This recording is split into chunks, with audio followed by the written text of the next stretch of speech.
Once upon a time, there was a world with forests that screamed with life. Even if you couldn't sense it with your ears, your bones and internal bacteria would feel the vibrations, and you knew that world of vitality pumped your blood. Those were the days when fish still leapt from undammed rivers, forests breathed and heaved, and cicadas and the birds fought noisily for sonic dominance. When I came into the world, there was still sound. It was quiet, but you could find it if you knew where to look.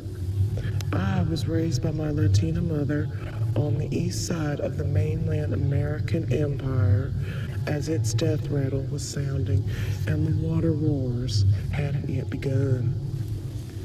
I still remember the songs of birds and bugs, of deer silently jumping over the slick iridescent creeks, and that sickly sweet scent of honeysuckles just whispering and caressing.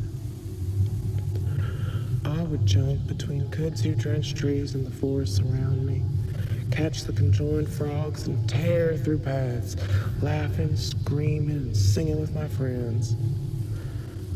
Now as an adult, I'm a runner. It might not mean much to you now, but I know that later it will mean everything to you, and you will understand who I am. Back then, my name was, and the first time that I ran, I yearned to tame the wildness of my heart and release the energy that had been stored up within me in my tiny apartment room. The screaming in my heart had grown too loud in the abject silence that permeated the breezes through my open windows. I didn't have the foresight to know that this would become my name, role, title, class, maybe even race. I told myself the reason was to get fit and stop the pain and inflammation that had begun to set in as a consequence of my autoimmune disorder. An added bonus would be to maybe lower the stress of constantly working to survive in the big city I'd moved to. I'd been able to run long distances when I was 16 and 25, so why not again when I was 31? Surely I'm still the same person. I mean, jokingly, I would tell people that I wanted to be able to run because when the race war came, I was naive then, it was already here. I wanted to outrun anyone who could ever think to chase me. Newsflash, I've since learned that I'm not the kind of person who runs away. But anyway, as I trained over the years, I ran farther and farther through the forest. I began to realize with each passing day, that silence would grow more and more potent. Every day, there would be one less bird and one less insect with a song to sing. My breathing and panting was sounding louder to me each time I entered the woods. When I walked through the city and I was dissociating through the bus rides and that cacophony of the thronging sounds of humans and all those clever noises we have invented to occupy our minds, it filled my bones and a deep sorrow truly gripped my soul. And even though I love the sounds of songs, mixing languages, and the beauty of the clubs, my bones had stopped hearing those frequencies of our now whispering world. I paid attention, to the news, and as each atrocity committed by the Empire began to flash across our phone screens, I knew that in our future, I would need to run further and faster than I ever had before. The signs were all there, and I knew we would have to fend for ourselves like, a la Mad Max or The Matrix or something, because I was watching and observing, And I saw as each new private prison opened, and as each of every aquifer was quietly drained by Nestle and Coca-Cola and the frackers, and I volunteered myself as a runner between homes for water and other supplies. It was different in those days because, we used to have drivers, but, who can afford fuel these days? It just became easier and stealthier for people to run.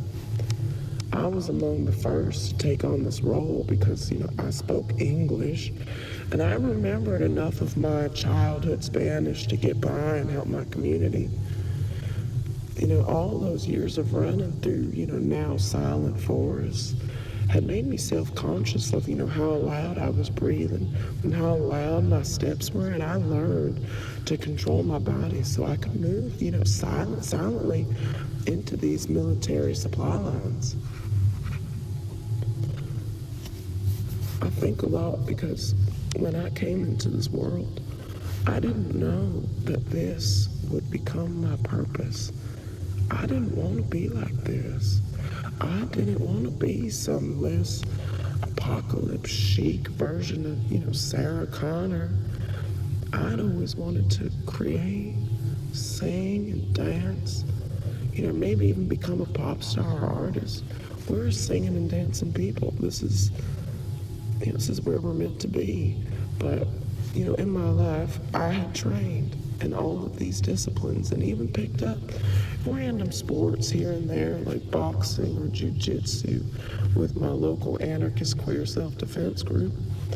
Hell, I even worked on a farm at one point to learn how to grow my own food.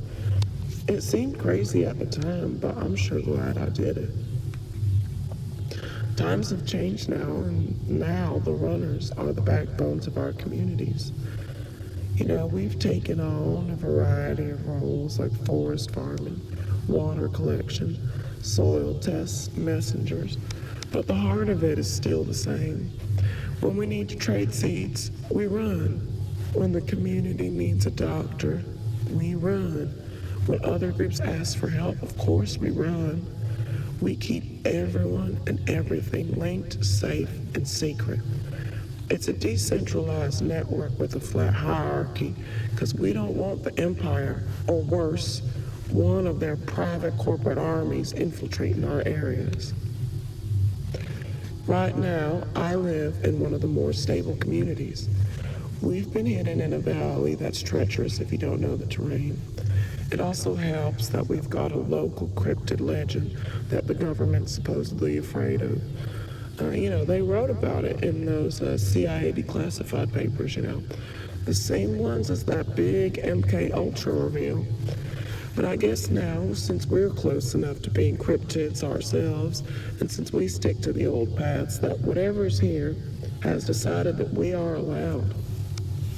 Every now and then, though, I see something out of the corner of my eye when I'm running. Sometimes it runs with me, and sometimes it feels, just like a small hello. But there's something, someone, I don't know, spirit, cryptid, what have you, that's there, and I know it's not bad. In fact, it feels like there's someone who cares about me deeply. And I've noticed that since I've started leaving little offerings on the paths every now and then, that the cramping in my legs is gone, and same with my lungs, and I'm even getting places a little faster. But maybe they also like us because we are now protecting what's left of this forest patch. Our communities have been making soil regeneration and water filtration a core part of our livelihoods out here. It's been slow doing things the natural way, and we've been doing what we can with mustard and poplar trees to at least get out some of the chemicals. Sometimes, microplastic rainstorms undo a bit of progress, but we're working on it. We do stay in contact with some of the other groups a few miles away. We can't live too close to each other, but for a runner, these distances are pretty much nothing. The shorter runs are about an hour, or two each way, and that's pretty manageable. Whenever people ask what it's like, I don't really know what to say. when I run, I don't feel that sense of peace or runner's high. It's kind of some bullshit to me, but I feel something more like a ripping, burning lungs, and like I need to do this, otherwise I will die. Sometimes I do get a brief moment of euphoria when I'm going down a hill, but not always. When I don't run, I can feel that everything within me is rotting. My microflora is screaming at me, and internally, I become an inhospitable climate that kills off any good gut bacteria, and my immune system takes a deep nosedive.